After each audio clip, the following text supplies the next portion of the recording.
actually asking everybody to join us back from there for the last half an hour, but it's not been happening. So it's really good to see you all, and a warm and good to see you here on a Sunday morning as we get ready to open up and network and learn from each other about how business will be run in the new normal as we enter into the retail industry. So thank you once again. Now, retail certainly has changed by itself. What the retail or the expansion strategies that used to be valid at the time of pre-pandemic has probably changed and dramatically undergone some transformations to make retail both profitable as well as more experiential for the customer who is going to come in, not just from an experience point of view, but also from their safety and from their being very precautious about how they are going to walk into the store and feel safe in your store.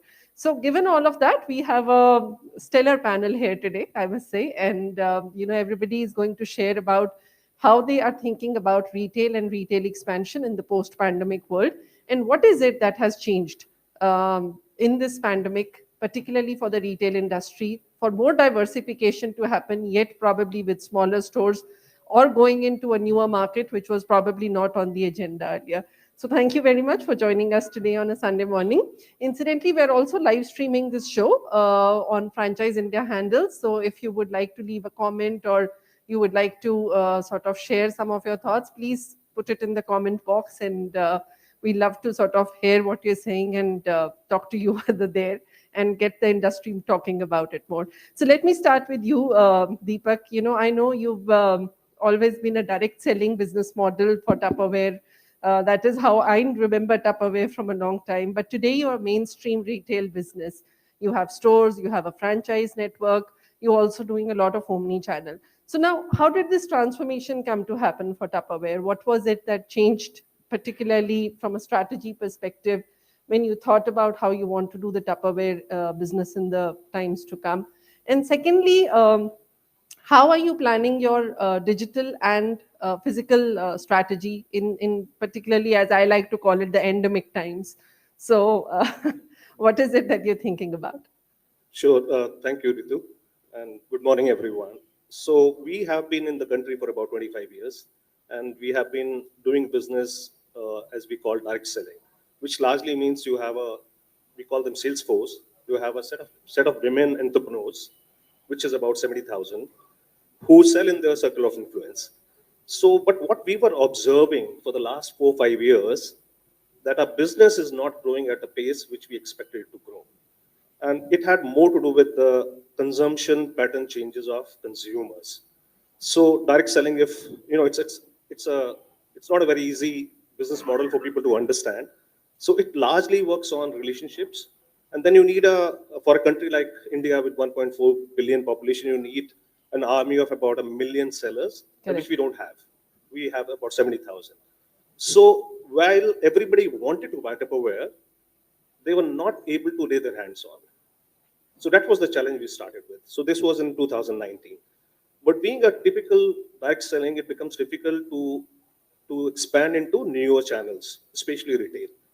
The other challenge which we have, Ritu, was when those direct sellers are selling, they don't have the physical products in hand. So you can't touch, feel, and then you cannot get fulfillment immediately. Instant gratification is not a choice because you can't keep so much stocks.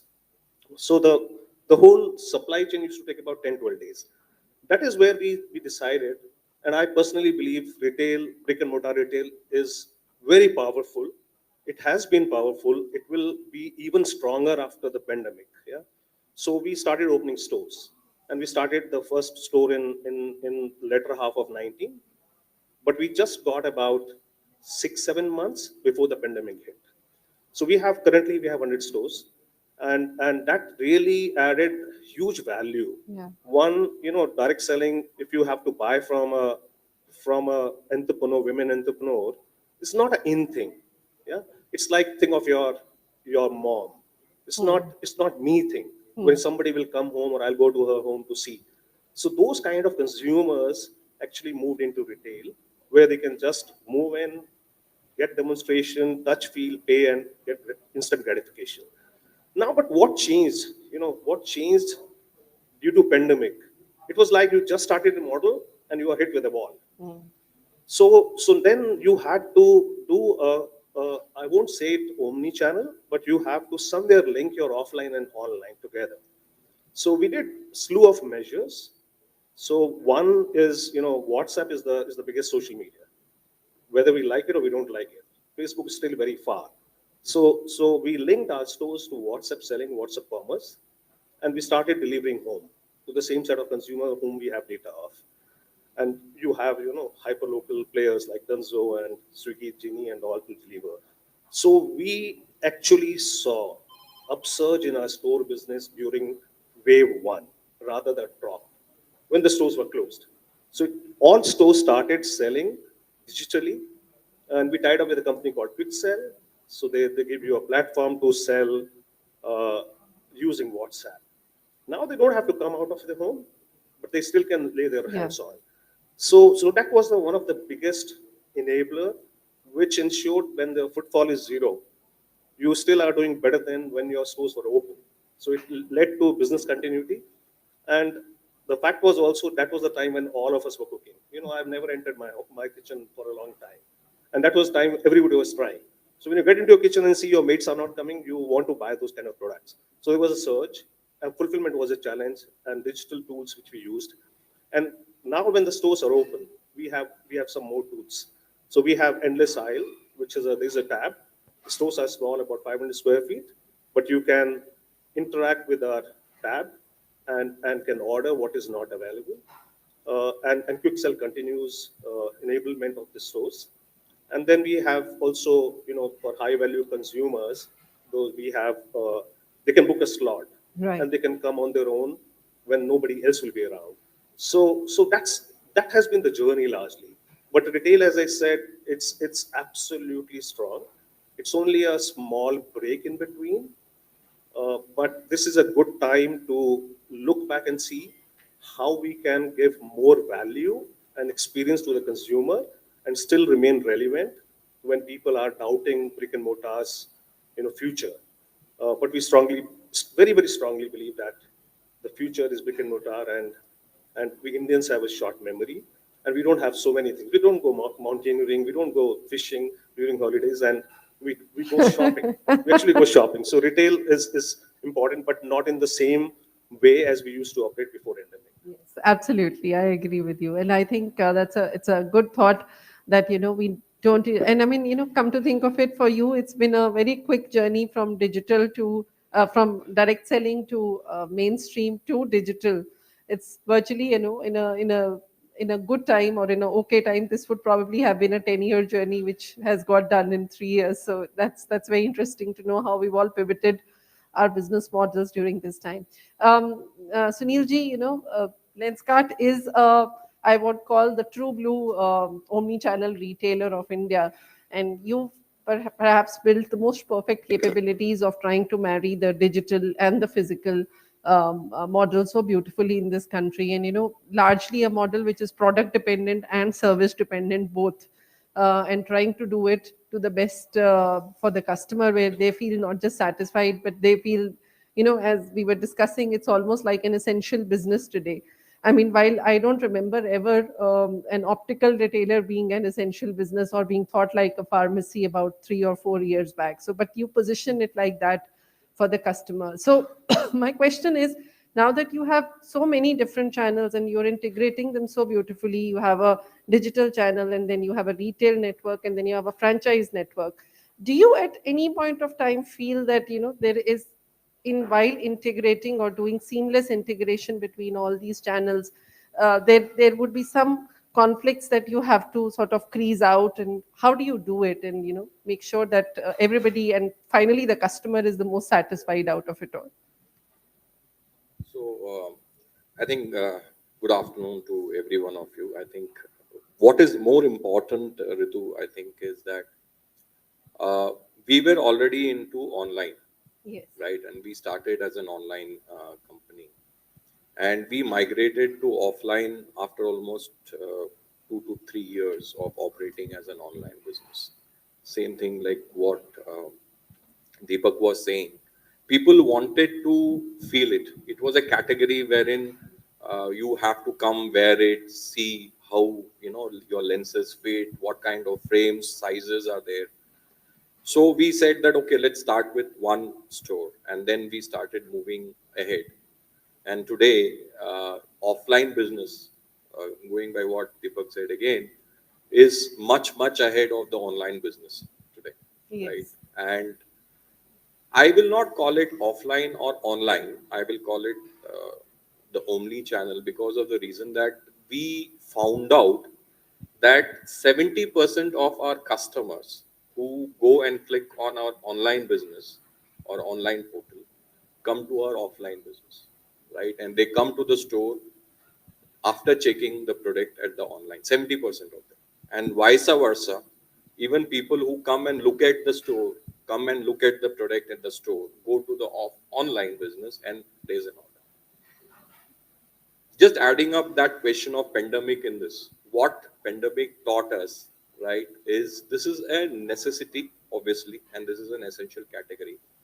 But it gave us an opportunity to open something called an assisted sale over and above our channels. This was like you go to online, you place an order, right? And that's over if someone knows about it. But there are almost 60 to 70% of the customers who don't place order because of certain confusion which you have, because this category was something different, right? So we started a separate channel which was called today as an assisted sale, and they are they are doing very well, right? Where the customer goes, they put the product in the cart, but they don't buy it because of some reason. There's an assisted sale wing which comes in and they do it with a separate channel, separate target, Right. right? Then you have the online channel, which is there. And we also have HTO. I don't know how many of you know that it is called as home try on, right? You give a call, person comes to your home, they get your eye checkup done and prescribe you the product. You can even buy the product there because they carry certain sets of fast moving products. You can look at it, buy from there, or place online orders. So if a company has to survive in this dynamic environment, it has to build synergies and sync each of these channels. If we are not able to sync these channels, it is going to be very difficult in the. See, imagine a situation wherein you have a customer who has browsed in my online channel, put it in the cart, he comes to the store, and my salesman, by just taking the number of that customer, now we are not even taking the customer's number. Now the picture is captured by a camera, and the moment the picture is captured, you come to know that this person has entered, and this person, if he has done a ditto means in the, I don't know how many of you know, Lenskart has a ditto, which is basically you sit in front of the camera, you show your face, it tells you which frame to choose, what frame to choose, how will it look on your face, right? It will show your own face. If someone has done that, the store will capture that face and tell you that you had put these two products in your cart, and the salesman comes and says, sir, you looked at this product, right? We have this in front of you. You look at it and see which one is better. And if we come to that level of integration between the channels, right, it is what a company should desire for. Yes. And we are reaching that. We are not even, even not scratch the surface, because there's a lot in AI and ML which has to be done today. Totally. Yeah. Right? And to give you a gist of what you had asked, I think we should look at a complete synergies between them. And the biggest of that is price parity. If you don't have price parity, you will not have customers moving from one channel to other channel, right? They will think that the experience is same, the price is same, so it doesn't matter. And people today, customers want to be channel agnostic. They don't want a specific channel. They like to shop. I shop online and I go to the stores also to shop. But if my experience is different, then one channel scores over the other, and which should not happen if you want a brand to survive for a long. Sure. No, I think that's very well said. And I think it's a big learning today that what you've already done at Lenskart for every retailer to sort of take heed from it and see how you can actually integrate that seamlessness into all the channels. And I think I'm going to see a very different industry in retail, particularly with stores getting smaller. We'll see more omni channel play both within the store as well as in the digital channel as well. Dharmender, I'm going to come to you. Now, Sports Station has, a bouquet of some wonderful brands, sports brands, with, going right from Lotto to Nike to Levi's. You pretty much have a great sort of a large play of brands. Now, trying to put this in a omni-channel format, and particularly you lead the digital for Sports Station. How hard has it been for you to sort of bring them all together and build that seamlessness which Sunilji was talking about for the customer, when you have so many different offerings and pretty much each brand is different, but the customer, if you want to make them see it all together, how are you doing that kind of integration both at the store level as well as in the digital space? So just to give you the concept, context, we are a 2 decades old retail brick and mortar business, and 2019 we started experimenting with digital, omni-channel, SIs, WhatsApp bots, but those were all in ideation stage, some were in development stage. Suddenly COVID-19 happened in March, April, and that gives us that gives the acceleration to all the projects. And for a brick and mortar retailer, digital, omni-channel, all these things served as a vaccine for the business. We were primarily a sports shoes brand. Correct. And moment we got an opportunity to start selling non-essentials, t-shirts and shorts and slippers, just went out of stock from the stores because everyone wanted to buy them. They were at the home, they were working from home, or they were at home most of the time, and they realized it's out of stock.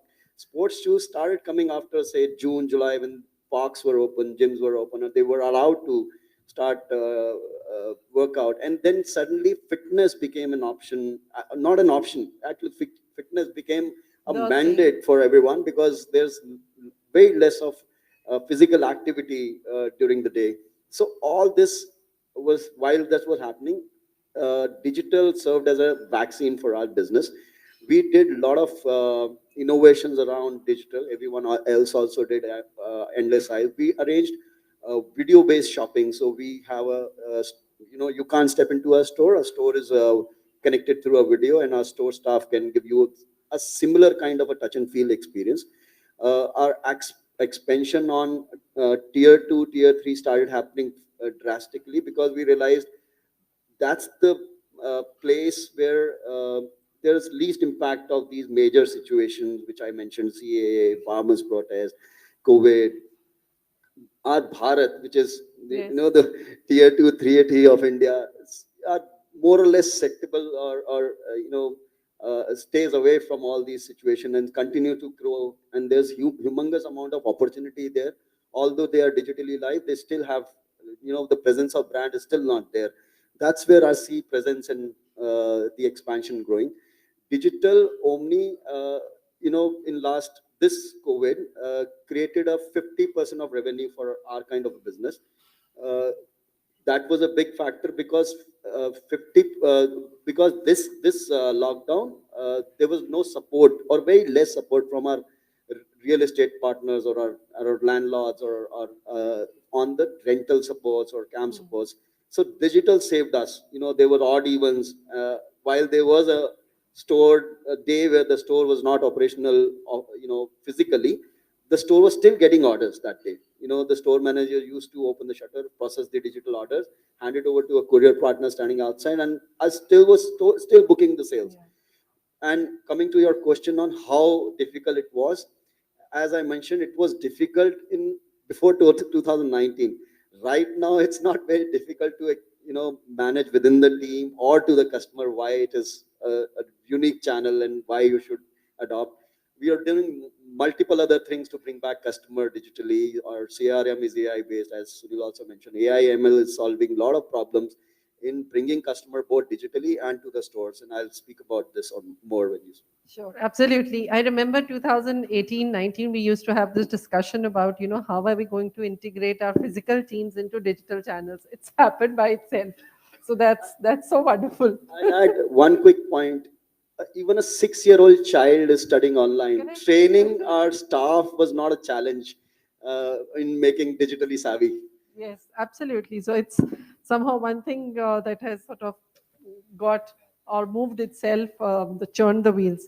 Great, Dharmender. Saurabh, let me ask you this: that today, in 2020 and 2021, when most brands were on a slow burn when it came to opening stores, ASICS went out there and decided to open more stores. And I mean, I know Lenskart was very aggressively opening stores as well. So, what was it that you were thinking at that point of time? Because obviously, was it the need for a more prime commercial real estate, which you thought would be available, that inventory was there in the market? And retail is not a years game, right? It's eventually a 8-year, 9-year, 10-year. You think when you take up a location, that's how long it's going to perform, if not more than that. So what was it that you were thinking? And I know that you also at the same time went omni channel and you were doing a lot of digital push for ASICS. So what was it that you fundamentally thought or strategically derived that you wanted to achieve during that point of time when things were just shut, so to say? Sure. Needs to So good afternoon, everyone. The intention of opening a lot of retail stores were because of the brand. If you talk about ASICS, particularly as a brand globally, we don't sell the shoes like that. We have a great technology at the ASICS store, which is known as Foot ID, and we never wanted to shy away from that. Although when we were booking a lot of stores, we had this thing in mind that retail will definitely come back. Although the major focus was on the online platform during the pandemic, which was 2020, we were trying to push a lot of consumers to come down to the ASICS store and buy shoes from there. We never faced a lot of challenge, to be honest, in pandemic because of sports taking the front seat and people who were sitting back home, they were trying to do a lot of physical activities. So that was the reason we were pushing a lot of digital platform and our brand.com website with a lot of advertising and marketing materials that we're pushing out in the market. But on the back of our mind, we were always sure that retail will bounce back. So that period was very testing period for us, where we went to tier 1 cities, as well as the learning that we got during pandemic from tier 2 and tier 3 cities, where we wanted to open a lot of retail stores. And we thought that it is a kind of investment for us, maybe for this particular period, where later, when everybody will come out of their houses, they will see the kind of signs that we offer. Right. Just to let everybody know, ASICS, the differentiation at the ASICS store is that we don't offer the shoe like that. We make you run on a treadmill. We have a machine at the ASICS store. We make you stand on the machine and we do the entire foot analysis of your feet. And then after doing the entire analysis, we give you a physical report and then we offer you the shoe. So that is the sort of experience that we always feel is great for somebody who's buying a brand like ASICS. And ASICS is always positioned as a serious sports performance brand. That is the reason we sponsor two biggest events in the country also. One is Tata Mumbai Marathon and one is TCS 10K. So runners is our strength. They are the ones who are buying the shoe. So that was the intention of opening a lot of stores and going down to tier 2 and tier 3 cities. Before pandemic, we were always focused on the big stores in tier 1 cities, where we opened like Linking Road and Geo Drive in Bombay, Linking Road in Bangalore, CP store in Delhi. But I think the learning that we got from pandemic was that there was a lot of surge and a lot of consumers which were coming from the tier 2 and tier 3 cities. And obviously, we never wanted to only rely on the brand.com website to reach out to those consumers, because we obviously felt that there is a need, there is a consumer who's lying in tier 2, tier 3 cities. And it's always great that you can showcase your brand and you can just extend a platform towards these guys to come down to the ASICS store and experience the overall journey. And I think we always discuss amongst ourselves at ASICS that the consumers of ASICS, they swear by the brand and the technology that we have. So that was the intention of opening a lot of retail store, that once the shoe is there in someone's feet, they swear by the brand and they never shift. So that was the intention of opening a lot of retail stores. And how do you give the same experience in a digital platform? When we are doing all our digital campaigns right now, we are doing a lot of campaigns where we are driving consumers to the brand.com website, which is kind of performance campaigns. Apart from that, we are also reaching out to consumers through the digital platform as well. So we are working on a couple of ideas where we can showcase this sort of experience to consumers sitting back home. We are starting our campaigns on the social media platforms like Instagram and Facebook. There is another campaign that we're launching around the store through WhatsApp, where people who are sitting back home, they can actually talk to the store, get the catalogs, get the physical photographs of those shoes which are lying at the store, at their houses, and then have that sort of experience. So do you also feel that a lot of your digital customers, they start digital but also come physical? Absolutely. Honestly, as Mr. Sunil mentioned, that people who are buying products from the online platform, they always go to the physical store. See, our price point is such. I mean, ASICS shoes start from 6,000 rupees to 22,000 rupees. So you have that sort of consumer who would like to, experience the product on the online platform, but they would like to go to this physical store and then feel the product. And wear it, more importantly. Absolutely, and wear it. I mean, that's how we sell shoes, right? So, Yes. yeah. Absolutely. Okay. Mr. Niladri, I'm coming to you. You have so much retail design experience, and I think pandemic has sort of changed how we understood retail design initially. And today, as I said earlier, stores are becoming smaller, the spread is becoming larger. Today, the brand wants bigger presence. And then, of course, in a small format store versus somebody who did a large format store, and now today, if they're moving from a 5,000 to a 2,000 or a 2,500 store, what how, and they would have to integrate omni channel into it. They would have to integrate digital at the store level, because otherwise they'll not be able to show their entire offering. So what is it that has changed from a design perspective in a store to ensure that the customer still gets the full bouquet experience, and yet they are able, and they can seamlessly switch digital even at the store, and the store sort of allows that to happen? It's an interesting thought. See, earlier the word omnichannel has become fairly popular now. Yes. Earlier it was multi-channel, and all the channels were in silos. So two things have happened. The shopper is definitely, priorities have changed. There is no doubt on that. And the second thing is, I think retailers, this forced stop of has forced them to integrate all the channels together. I'd be blunt. Even now, I very rarely come across an offline retail chain which has actually, in the offline way, integrated it all completely in a way which I think everybody wants it to. Because, like you said, supply chain is a big issue. Yes. And price parity is another. Because when you're talking omni-channel, you want to replicate the experience. So everything has to be even, right? When your campaigns have to integrate at the retail point. Right. Whatever you're doing, ATL has to integrate a lot into at the retail point. But what is very, very interesting is I was seeing some data points that let's say there is 20% people who only shop online. Right. And then the percentage of people who only shop offline is also a rather small number. And in between, you have the 70% who's actually shopping both. The purpose of each of these mediums, be it because being a retail designer, our experience has been in the offline segment, because meaning talking to our customers or brands, it has been how to convert and urge into a sell. That is our job as a retail designer, right? So now the urge bit has changed dramatically post-COVID. How to build urge or create urge is there, and how to convert to sell, the strategies are different.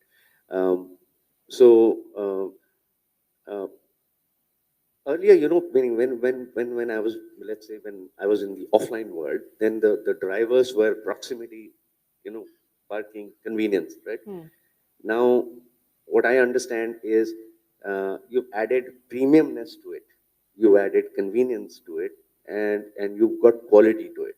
So there is, because the time and the money that the shopper earlier would prioritize or look at has shifted. So the shopper wants premiumness in any experience. And I've worked a lot in the FMCG and the Kirana space and all of that. So his exposure to what he considers to be premium is critical. Correct. Convenience is extremely important. And then quality has been, so the priorities have shifted. I don't know whether that answers your question, because I think all retailers, like you were saying, you're on one level, you are an extremely quality product, but the perception is in the commodity space. So I think COVID has been good for you, because suddenly, it has automatically prioritized the shopper to look at your products in a different way. So Yeah, no, I think it's a fair point that, brands too have undergone some perception change during the time of the pandemic. And it's time we leverage that, what has worked for us during the pandemic. I'm also going to open the floor for discussion. So please give me a raise of hands when you want to ask something. But before that, I'm sort of going to have some quick discussions with all of you on certain areas. Now, I found that there's been a new love that has come for tier 2, tier 3 cities, which did not exist earlier. Nobody used to think of going to, the store you said was Itanagar. It would probably come much after in your entire blueprint of expansion for any brand. And yet you say it is one of your profitable store. So what has made tier 2, tier 3 so coveted now, which it was not earlier? What is it about the customer over there that you want to capture? What were the data points that you realized there about the customer, which is very exciting, and therefore the expansion plans on those markets? Please just, this one is also on actually. It just needs probably a pressing. You need to press it.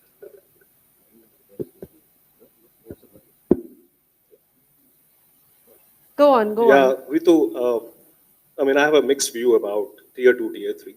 So one is opportunity for the future. Absolutely, tier 2, tier 3 is the place. And then second is, you'll have to divide into two parts. If it's a premium brand or if it's a mass commodity. If it's a mass commodity, it is actually moving to tier 2, tier 3, because people are actually branded now. They want to buy branded stuff. They want to buy closer home. But if you are in a premium segment, still tier 2, tier 3 is a challenge, because premium or luxury works on flaunt value. It doesn't work on utility. So if somebody wants to buy an ASICS shoes and spend 15,000 bucks, so that's more of flaunt. Of course, there's utility, but when it's a flaunt value, you want to go to the metro and larger cities to.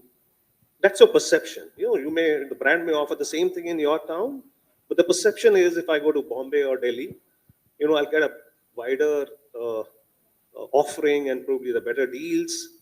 And then, of course, you can say, okay, I bought it from Bombay rather than bought it from Aurangabad. Yeah. So premium brands still, I think tier 2, tier 3 is a distance away. But as an opportunity to grab the good real estate at the best price, I think this is a time. So that's what I feel. Numbers, if we talk about, if it's a premium brand, still I think the top 8 metros for any premium brand, which is premium or somewhere between super premium, those 8 larger cities still contribute to 3/4 of your business, 75% kind of. But if you're a mass commodity, of course, somebody wants to buy next door. So that's what I feel. But are we investing in tier 2, tier 3? Absolutely. But are we expecting returns now or in next 12 to 18 months? Absolutely not. It's like first mover, you got a best property in the heart of the town at a lower rentals and a longer lease.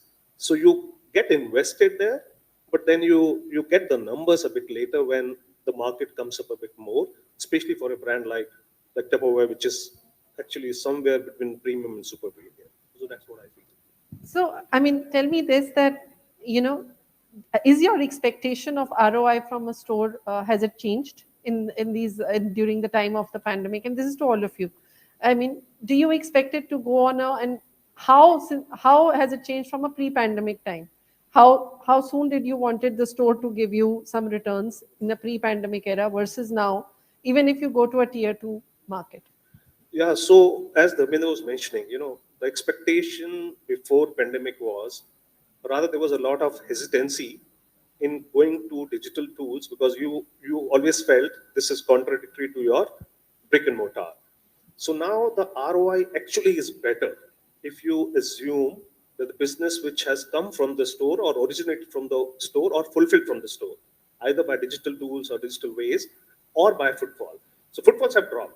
There's no doubt about this, and it's gonna be the case for some time.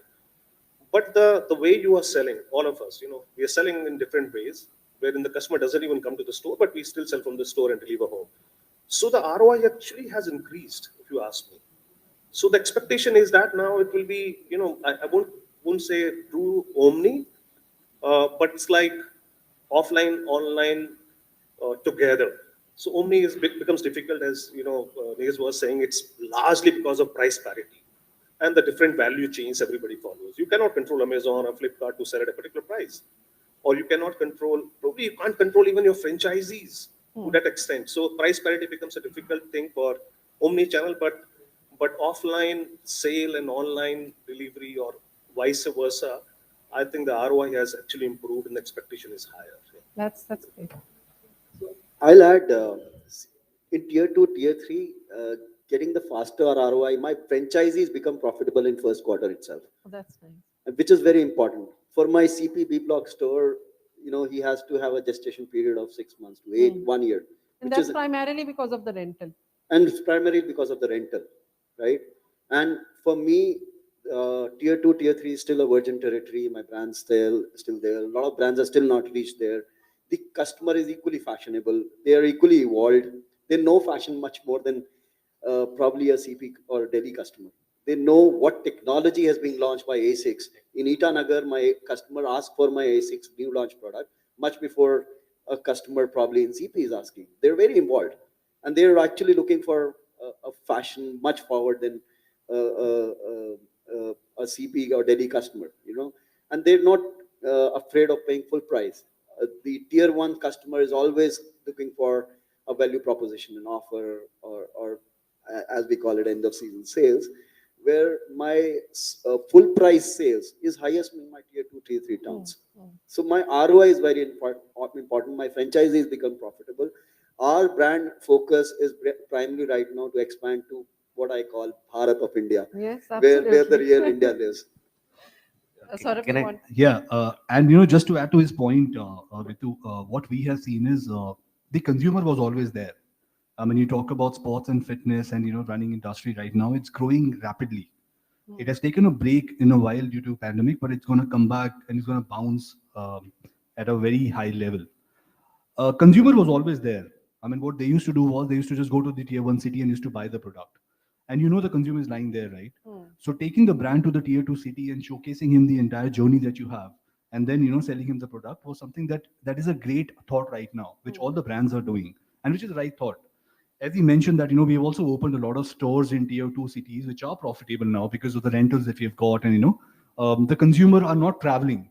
So when they are not traveling, you're taking the brand to these guys so that they can buy the products.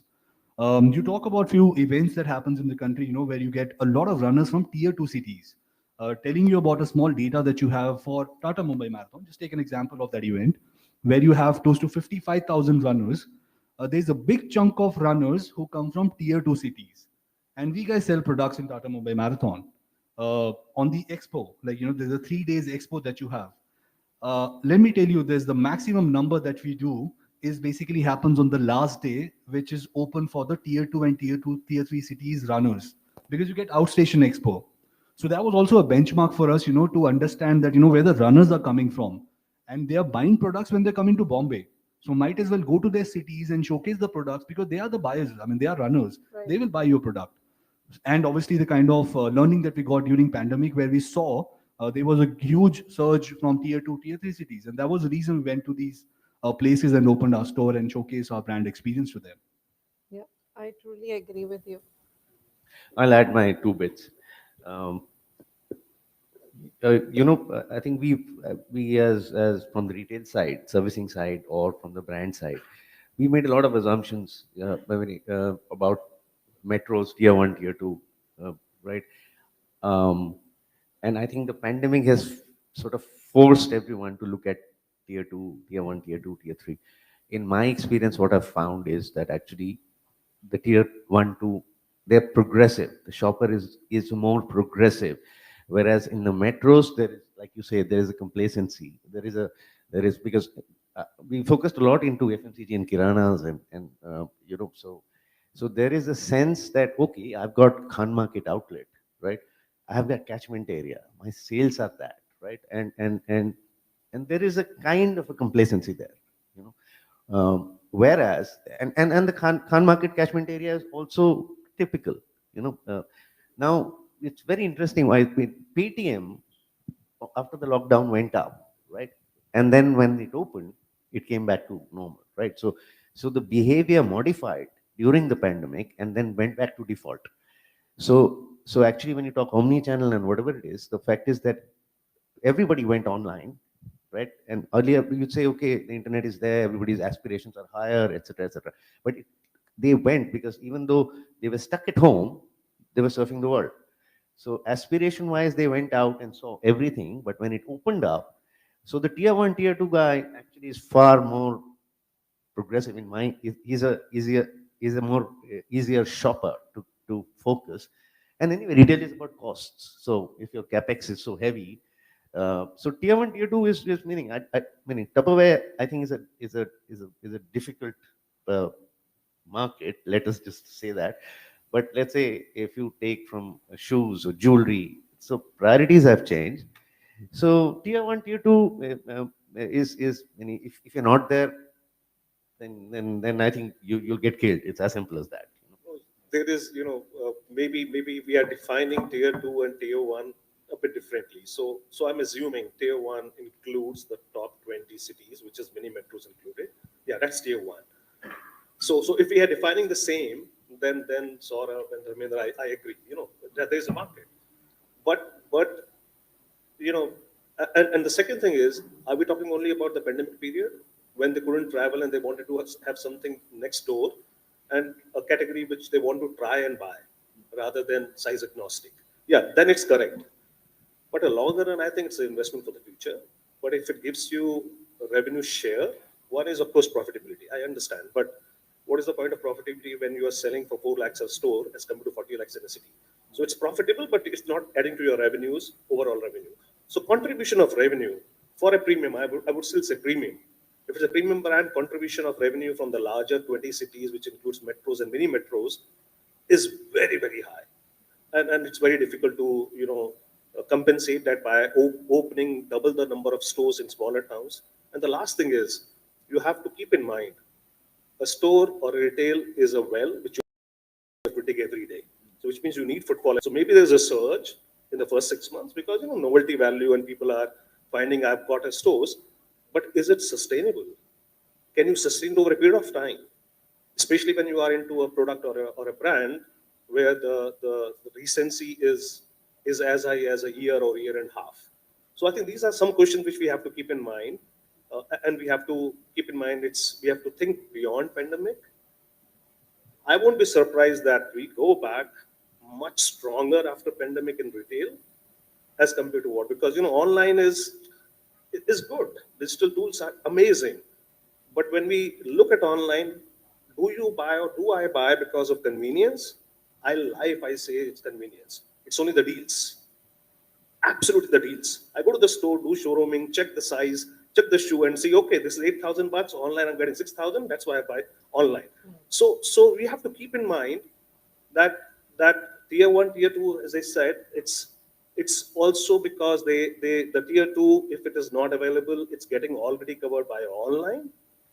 And investment in a store where sustainability in the short term may not be huge, we'll have to have a good balance. Yeah. Yeah, but consumer is also about the habits that they have. Now, in this 1.5, 2 years, if you've actually got them in a habit of shopping for, let's say, an ASICS or a Tupperware in their city, they're not going to bother to come and buy it in Delhi. It's honestly more You'll be tough to surprised, do Ritu. it. You'll be surprised. You'll be surprised because they are not able to travel. That's the only thing. Otherwise, it's actually we can consumer ourselves.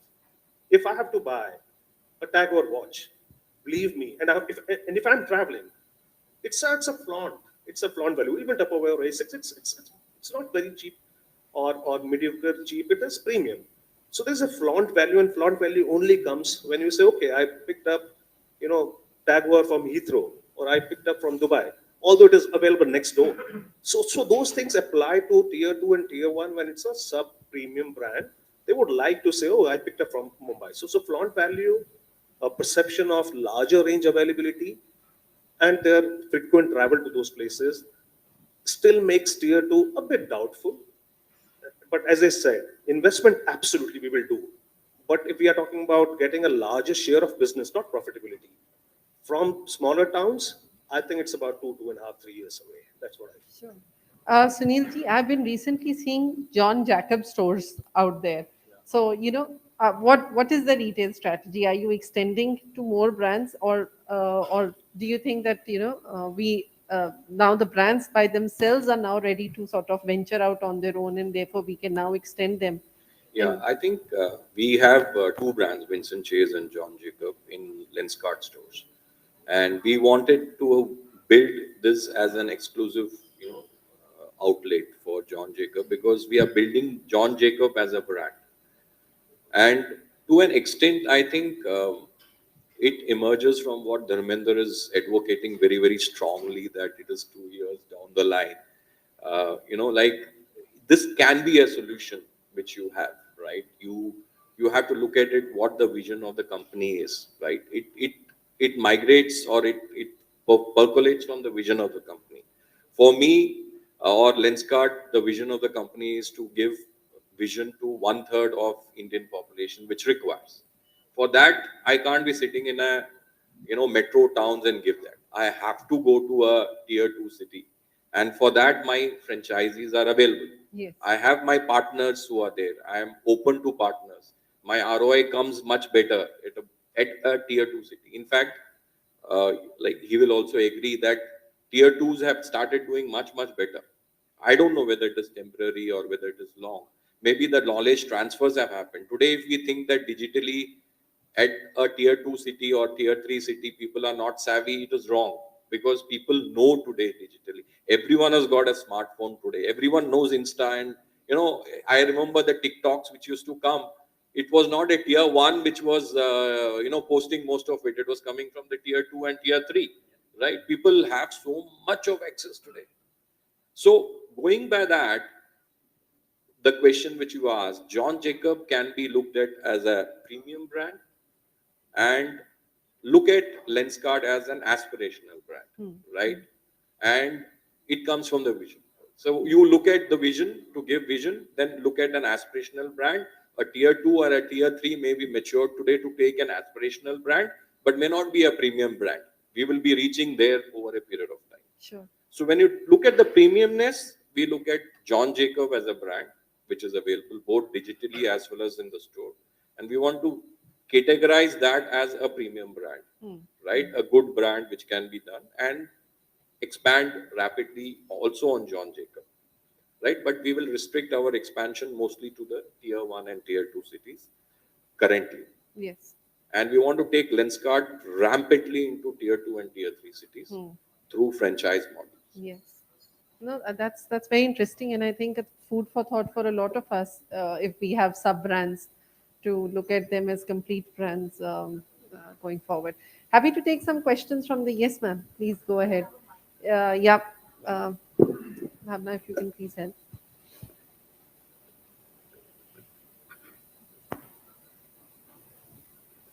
Hello everyone, this is Jyotsna Sarvi from this side.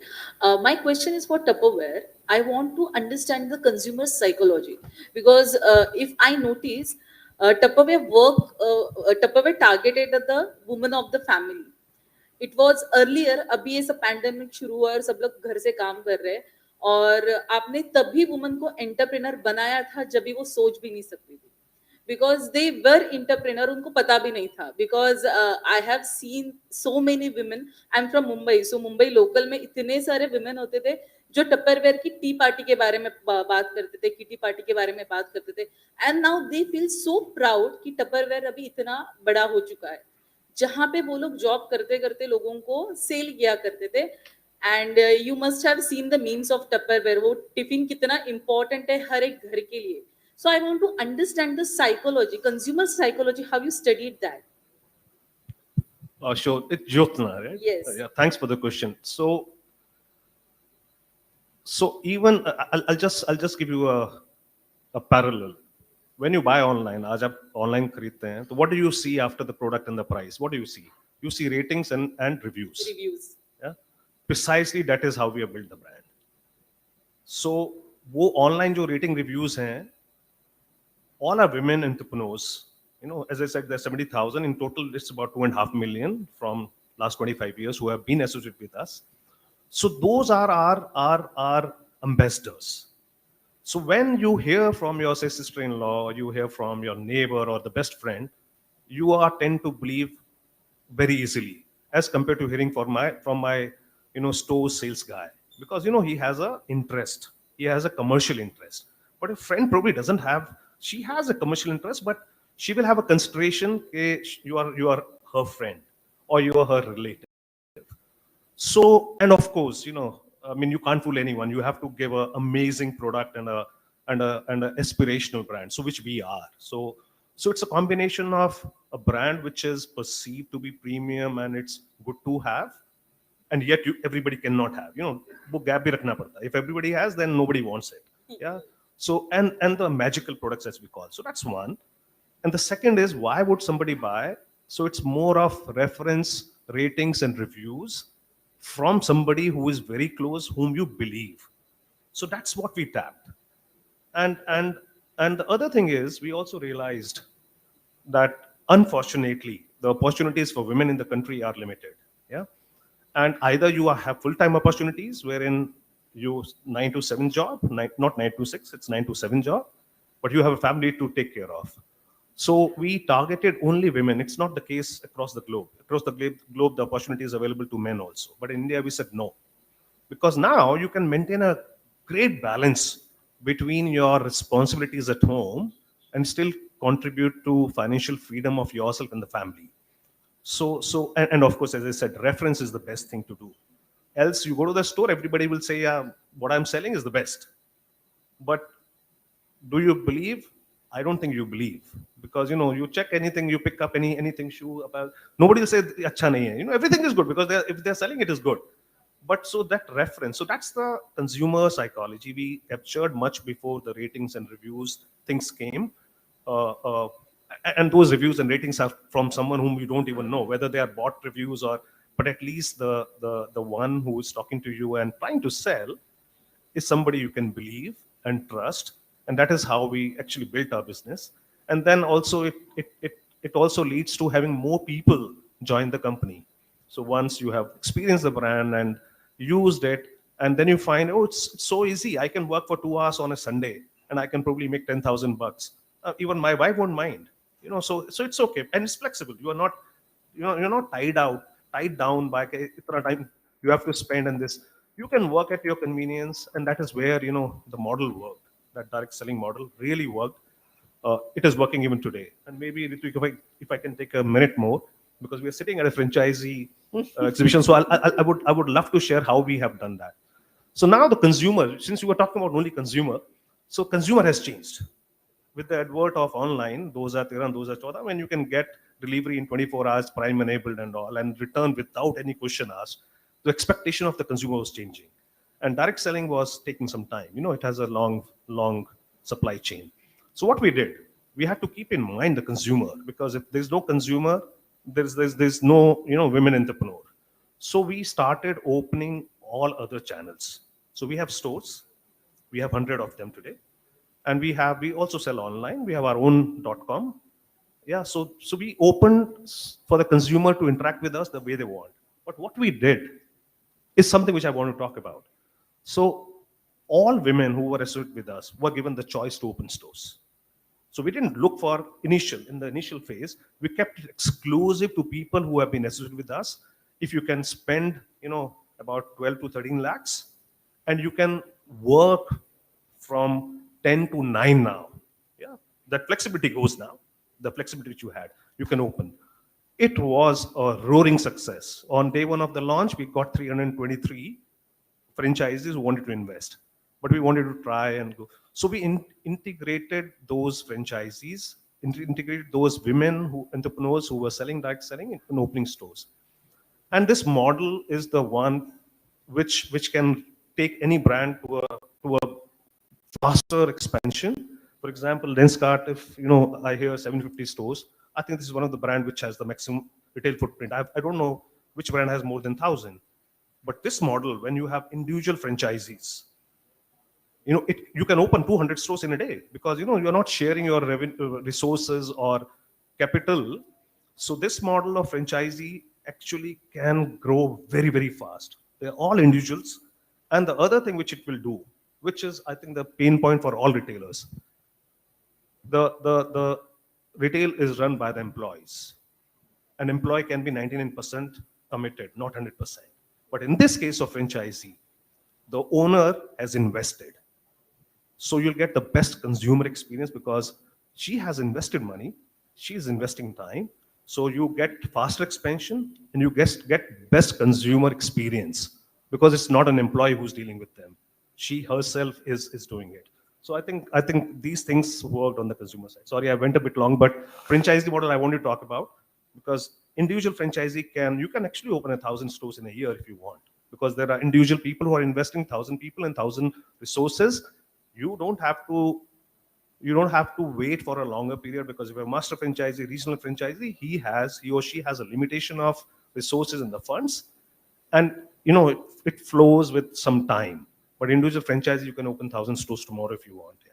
Sorry. Thank you so much, and it was wonderfully answered. I'm actually running out of time. Sorry, I've been being prompted by everybody that we need to sort of move to the next session. So I'm gonna ask you to please meet our speakers individually and maybe clarify, your questions. A very, very quick one-liner from you as we conclude this session. So starting from you, Saurabh. Yeah, I think it was a great learning and great insight that we got about retail and the other businesses. It was pleasure to be here. I think some different mindset that we've got, and we can always take back those thoughts and have our discussions and prepare our strategies accordingly. But it was a superb session where there was a lot of learning and a lot of insights about the business. Great, thanks. I'm actually looking at your runners becoming your franchisees. Yeah. Mr. Niladri. No, I think exciting times ahead.